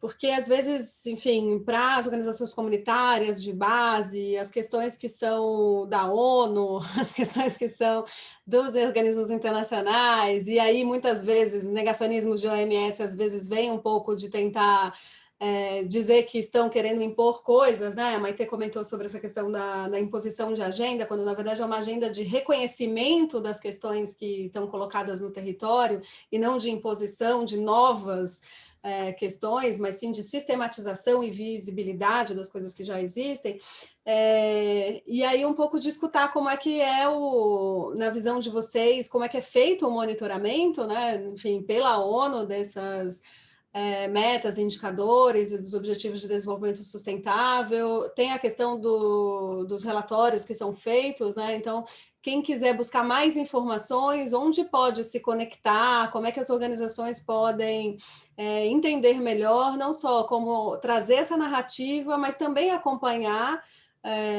a implementação e, de alguma forma, se ver, né? Se enxergar nesse processo de contribuição para, de fato, a implementação dos Objetivos de Desenvolvimento Sustentável. Essas pactuações nunca vêm sem muita luta, sem muito esforço, muita conquista, então a própria transformação dos objetivos do milênio para os objetivos de desenvolvimento sustentável teve muita reflexão, teve muita articulação para que se estendesse, se ampliasse a agenda, como aqui foi colocado, né? Então, como é que a gente, enfim, que recado final a gente consegue dar para as pessoas que estão nos assistindo agora e que vão assistir depois, para que elas consigam se conectar aí a essas potencialidades, entendendo que, claro, nesse momento tão tenebroso da nossa história, as pessoas estão também tentando sobreviver, então com muitas questões ao mesmo tempo, mas só para a gente também dar aqui um pouco de inspiração para o trabalho das organizações, eu queria um pouco ouvir vocês nessa conexão das duas perguntas, né?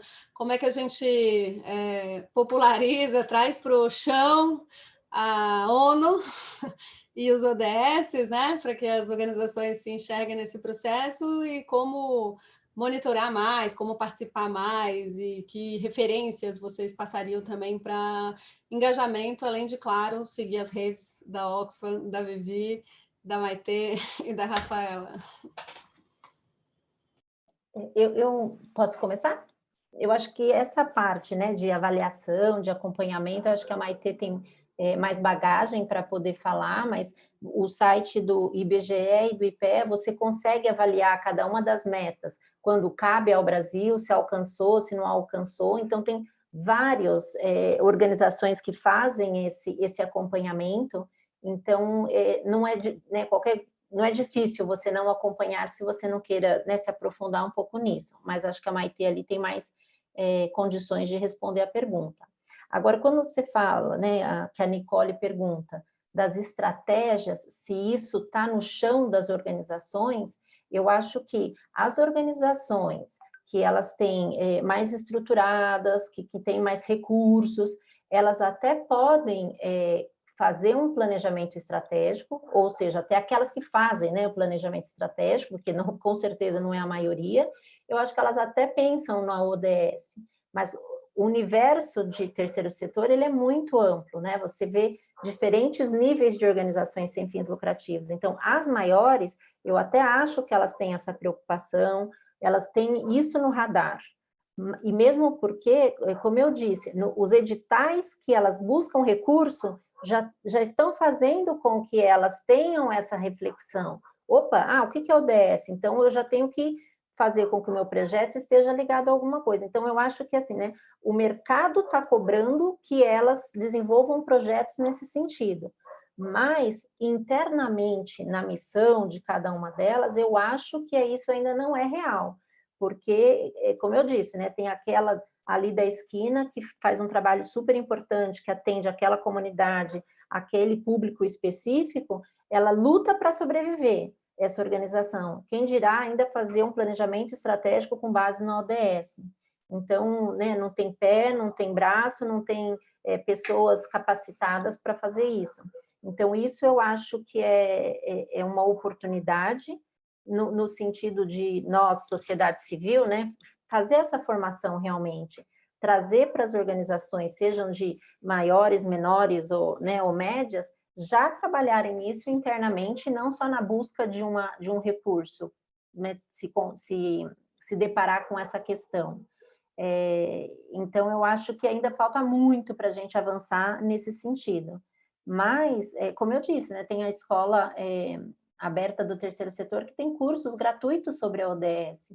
Então, também tem muito material e também falta, eu acho, né, a vontade, não é o desconhecimento. Primeiro, acho que a gente tem que colocar aquela ideia nas organizações, para depois elas buscarem material. Mas tem muita coisa que você pode encontrar para poder né, fazer internamente um trabalho ali dentro da sua organização. E eu até queria também falar para a Maitê da estratégia ODS, né, que você falou que você fez parte, Maitê, falar um pouco como que surgiu essa estratégia ODS, porque ela foi importante para Francisco Morato, então acho que seria legal você compartilhar também. Super obrigada, Vivi. Rafa? Você está sem áudio. Só corroborando aí a fala da Vivi, o IBGE foi um instituto que ele atuou bastante nessa questão de índice de desenvolvimento sustentável, né? Foi criado um diagnóstico, né, do Brasil, de como o Brasil estava em relação à Agenda 2030. Então, acho que isso é um ponto de partida para quem quiser se interessar, entender de que forma pode mudar esse índice, né? Eu aqui, como cidadã, né, e como advogada e como gestora pública, eu tento fazer a minha parte, né, de disseminar essa agenda aqui localmente, como a gente falou, um objetivo global, mas você tem que buscar o seu resultado local. Então, eu tento trazer isso para o meu trabalho como gestora pública, né? De cada dia mais, eu acredito que é um trabalho de formiguinha mesmo, no meu caso, né? Porque a gente, como o setor público, apesar do governo federal, ele não está engajado de forma que a gente espera, né? Em relação à Agenda 2030, a gente vê aí muitos governos locais que estão totalmente engajados nessa agenda, né? Aqui em Maceió, a gente tem trabalhado muito com essa Agenda 2030, com os ODS.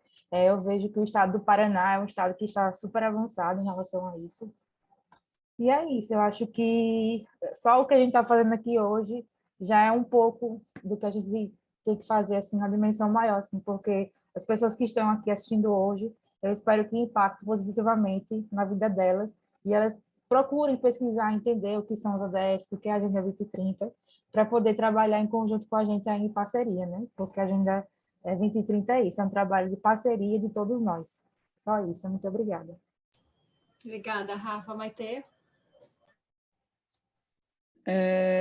Eu vou começar pela pergunta da Nicole e acho que eu vou defender um pouco as organizações da sociedade civil, porque a gente não pode esquecer que a agenda dos ODS ela é um compromisso de Estado, né? São os Estados, parte da ONU, que se comprometeram a atingir todas aquelas metas. A participação da sociedade civil, do setor privado, é absolutamente fundamental, porque também é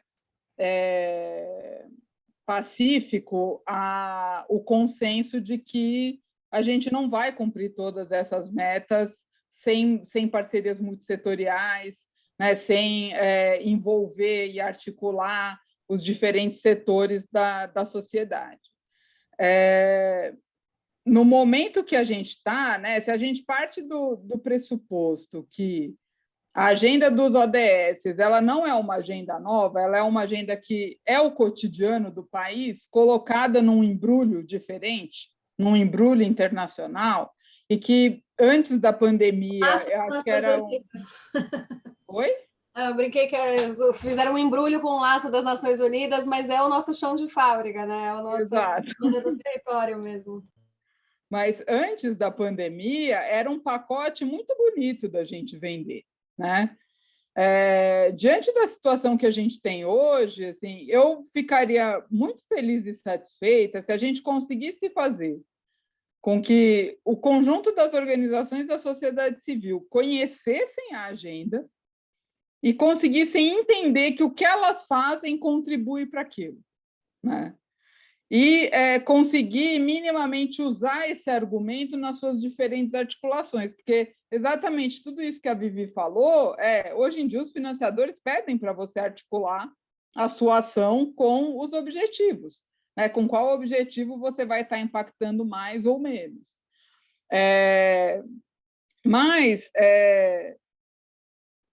acho que não dá para cobrar que as organizações da sociedade civil tenham metas específicas para os ODS, porque esse cumprimento de metas ele é muito mais amplo do que as organizações conseguem fazer. O que as organizações conseguem fazer? Conseguem contribuir e pressionar para que o governo faça. Conseguem contribuir e pressionar para que o setor privado adote as práticas de ESG, né? Para que os governos locais façam o planejamento das suas políticas orientadas para aquele conjunto de metas. E a sociedade civil, obviamente, como controle social, vai participar ativamente do monitoramento e da construção dessas políticas, né? Então, entender o que é a agenda e se enxergar nela, acho que é o passo mais importante de todos, né? Que é ela conseguir se ver refletida nessa agenda. Em relação ao monitoramento em si, mais especificamente, anualmente a ONU faz um encontro global, que é o Fórum Político de Alto Nível, que acontece em julho, todos os anos, que é esse grande momento de revisão dos ODS, onde, inclusive, os países podem apresentar relatórios voluntários para dizer como é que está o andamento da agenda nos seus países. Os estados subnacionais também podem, mas a dinâmica funciona um pouco diferente. O Brasil apresentou relatório em 2017 e depois não apresentou mais, e acredito que antes de 2023 não vai apresentar também. Então, a gente tem, né, o IBGE e o IPEA como grandes fontes públicas de monitoramento, porque tem base de dados pública, porque estão fazendo publicações e análises sobre isso, que é muito relevante, e a gente tem os esforços da sociedade civil, né? Um deles é o GT da Sociedade Civil para a Agenda 2030, que produz o relatório Luz, que a Viviane já comentou. A gente, como Oxfam Brasil, faz parte do GT, e eu, particularmente, ao longo, quando eu estava na fundação também, né, estava na construção do GT, na época a gente discutia, chamava de ainda agenda pós-2015, porque não existia efetivamente o acordo, e o próximo relatório Luz deve estar para ser lançado em julho, porque é sempre nas vésperas do Fórum Político de Alto Nível que o GT lança o relatório. A gente já está na produção de um novo, que deve ser lançado até o início de julho, com novamente o monitoramento. E a estratégia... Maite, esse relatório que vocês produzem, ele serve efetivamente como oficial para discussão quando o Brasil participa desses encontros de julho? Não, ele funciona, o relatório oficial é sempre relatório de governo. Tá. Ele funciona como... recente, a partir da agenda dos ODS, começou a se chamar de relatório Luz. Antes era chamado de relatório Sombra, que era a visão da sociedade civil da implementação, mas não tem caráter oficial, porque é isso, a ONU é uma organização de estados, então oficial é aquilo que vem do governo.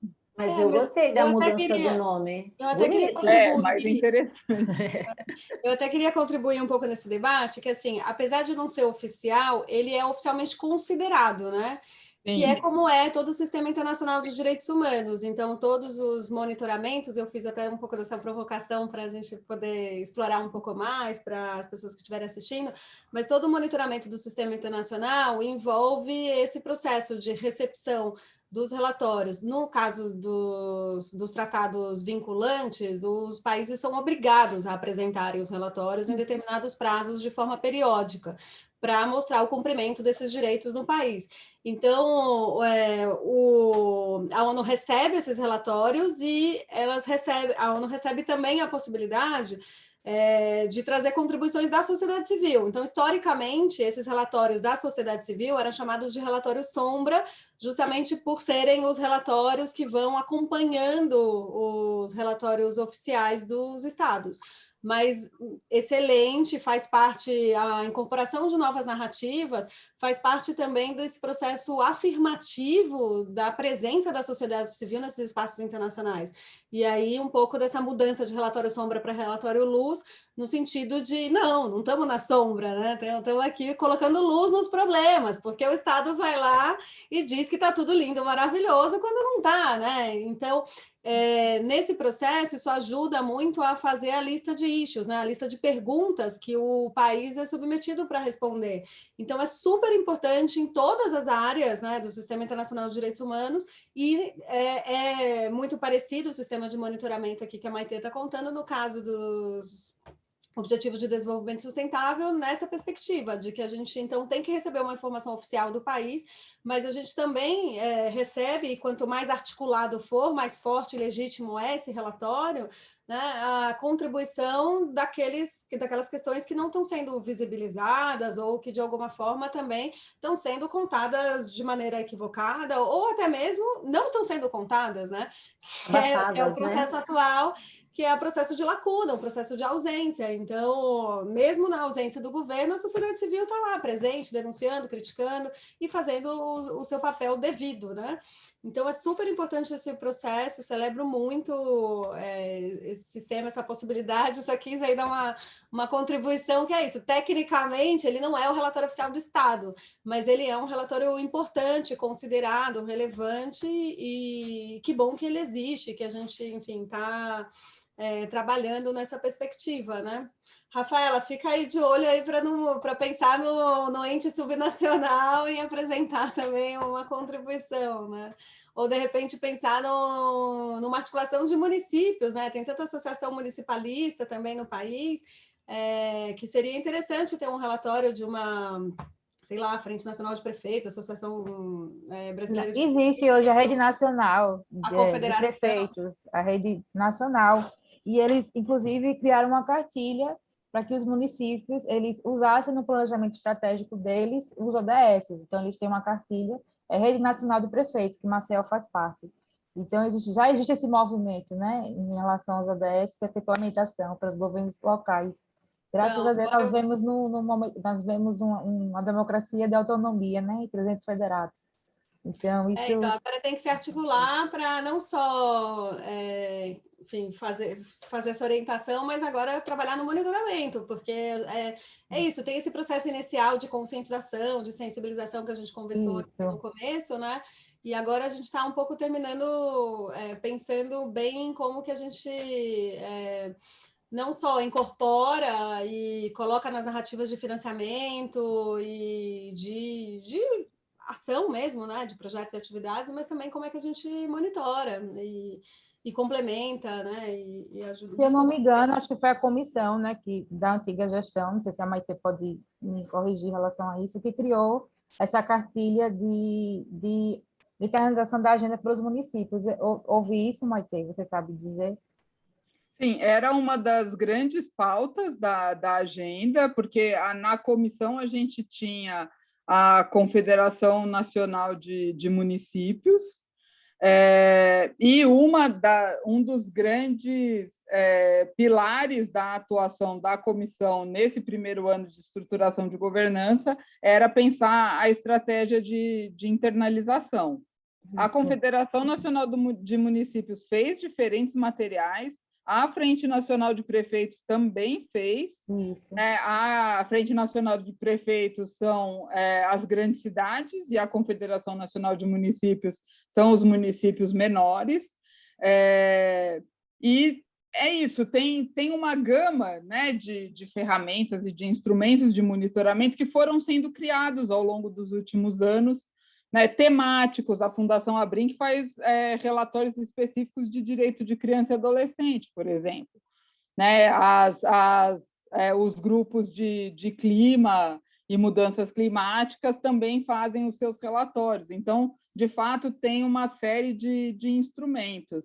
E eu só queria retomar uma questão que a doutora Laís colocou, de que é importante a gente pensar também, né, que o sistema internacional de direitos humanos tem diferentes mecanismos de participação, né? Então, o Fórum Político de Alto Nível tem os major groups, que são grupos temáticos onde a sociedade civil participa.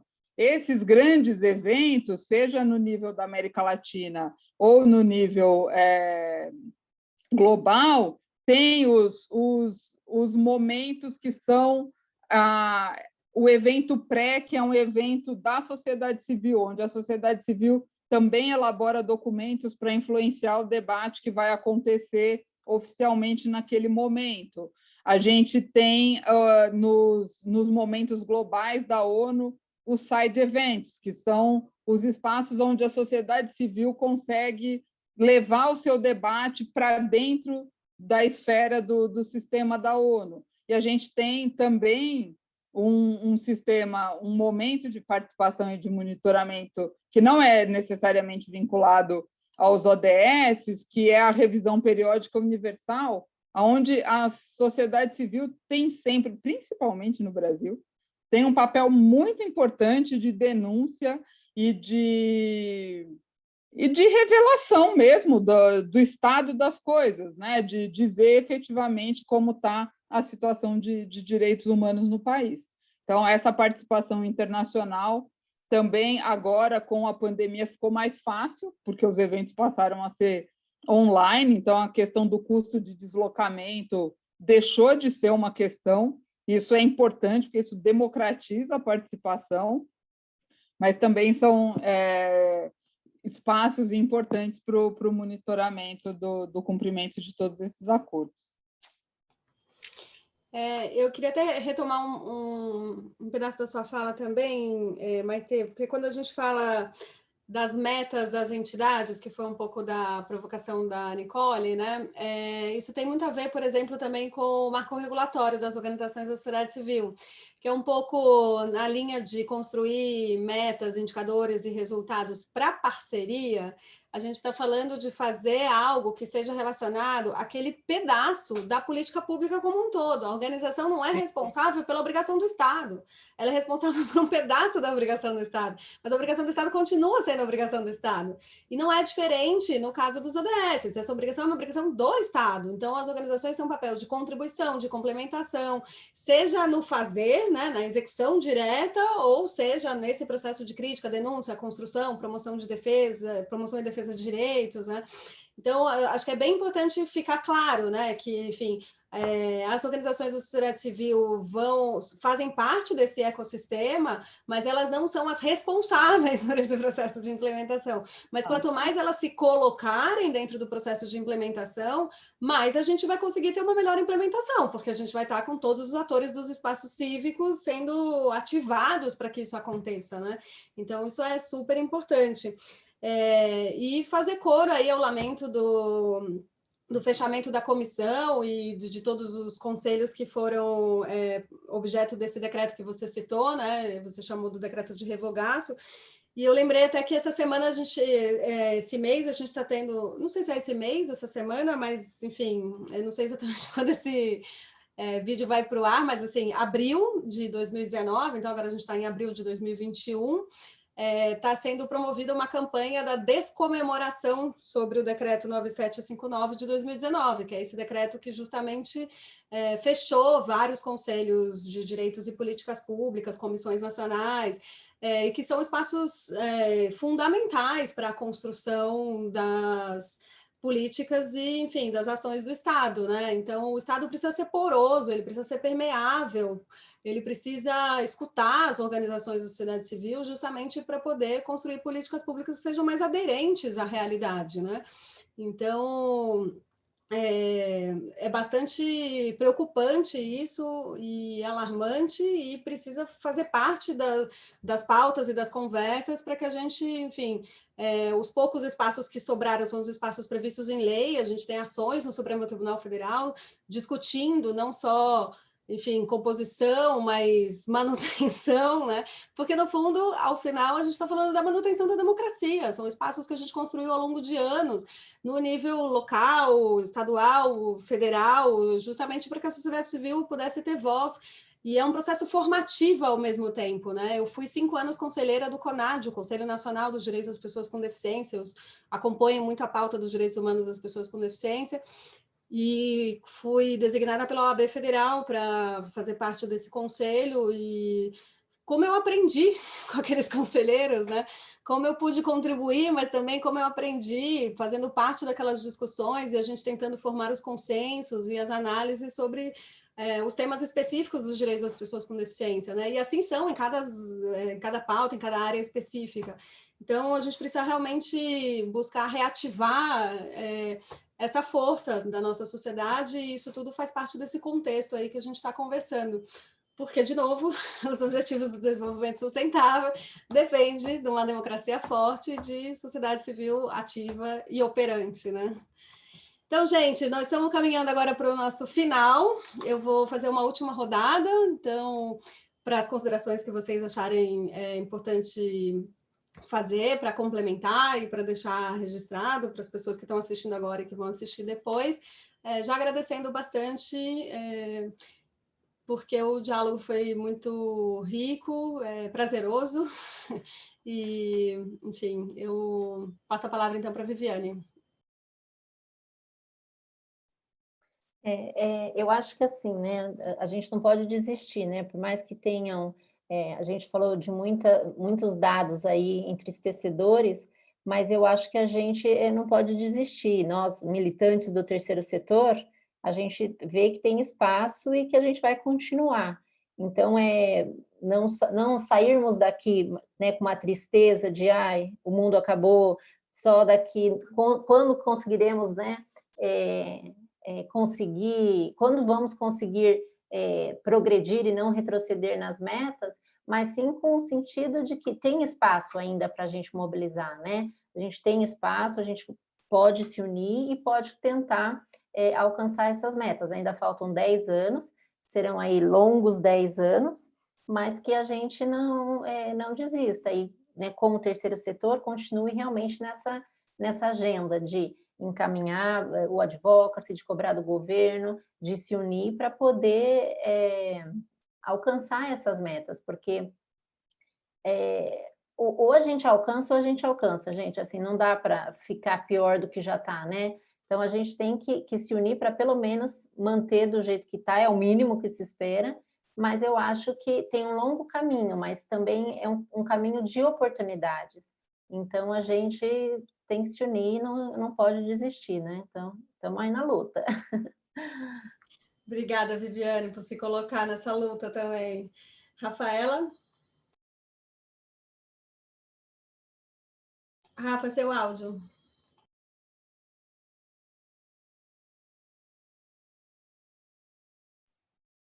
Gostaria de agradecer a vocês. Foi bastante produtiva essa reunião, bastante agregadora.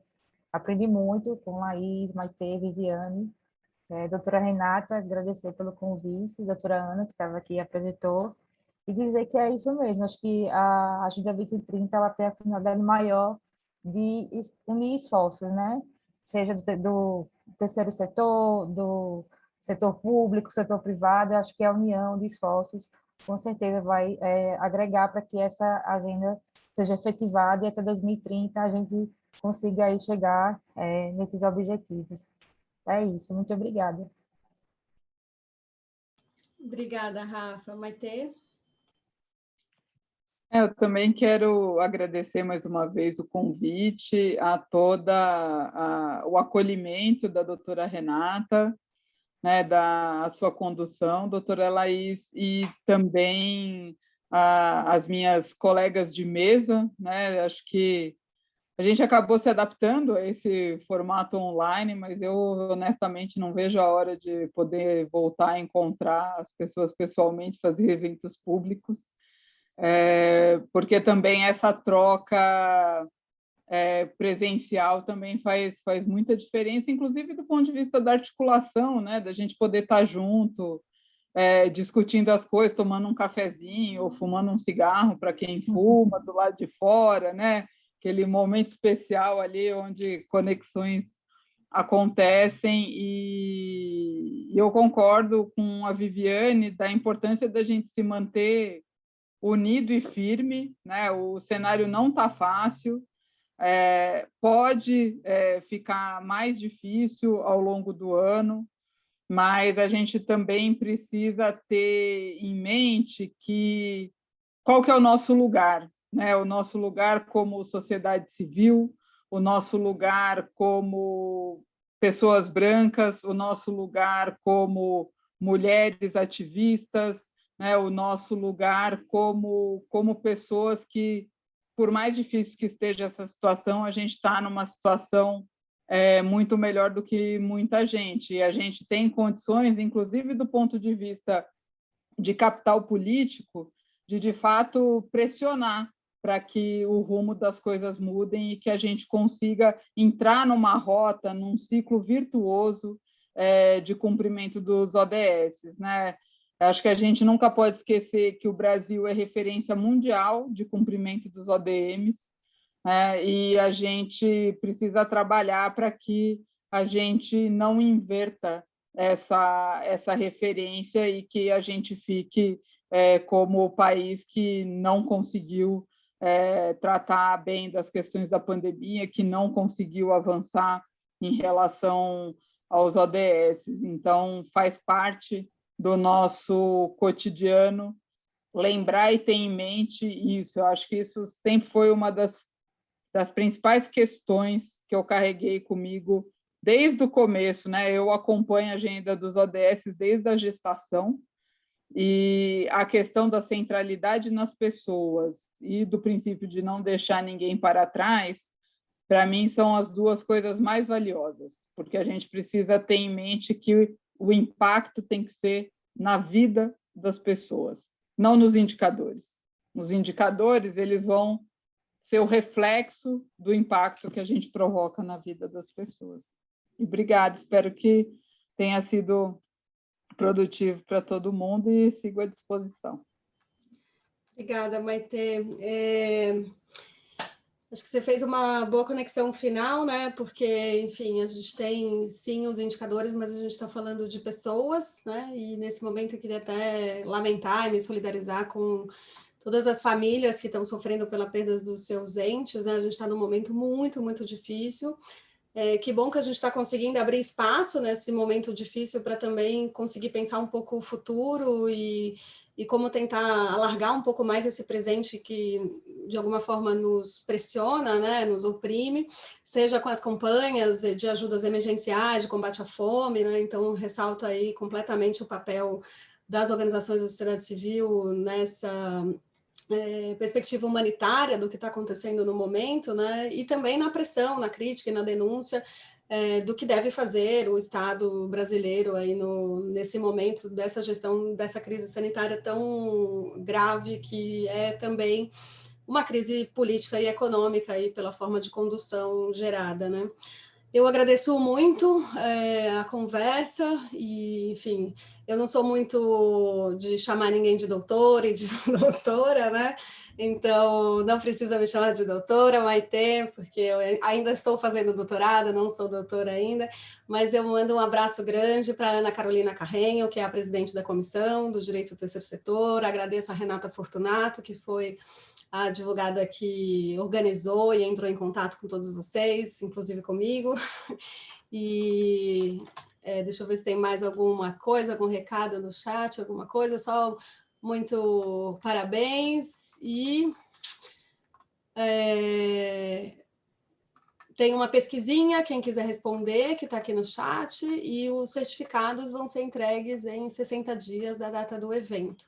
Então, todo mundo tem que renomear bem o seu nickname. É isso, gente? Mais alguma coisa? Ah, tinha uma última pergunta da Nicole, que eu não tinha visto, né? Mas ela está só comentando e corroborando, né? Outro dia eu ouvi que os conselhos de políticas públicas deveriam fazer parte do que hoje se entende como importante, que é a governança coletiva, né? Gostei disso, não podemos desistir da luta pela manutenção dos conselhos.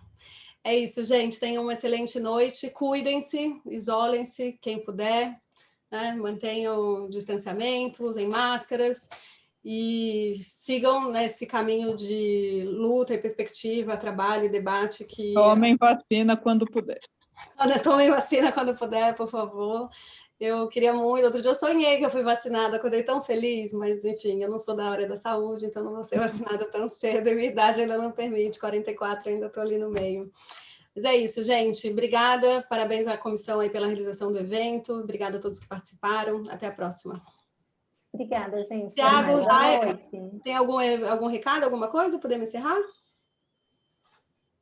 Não? Então é isso, gente. Tchau, um abraço. Obrigada, tchau, boa noite. Boa noite. Boa noite.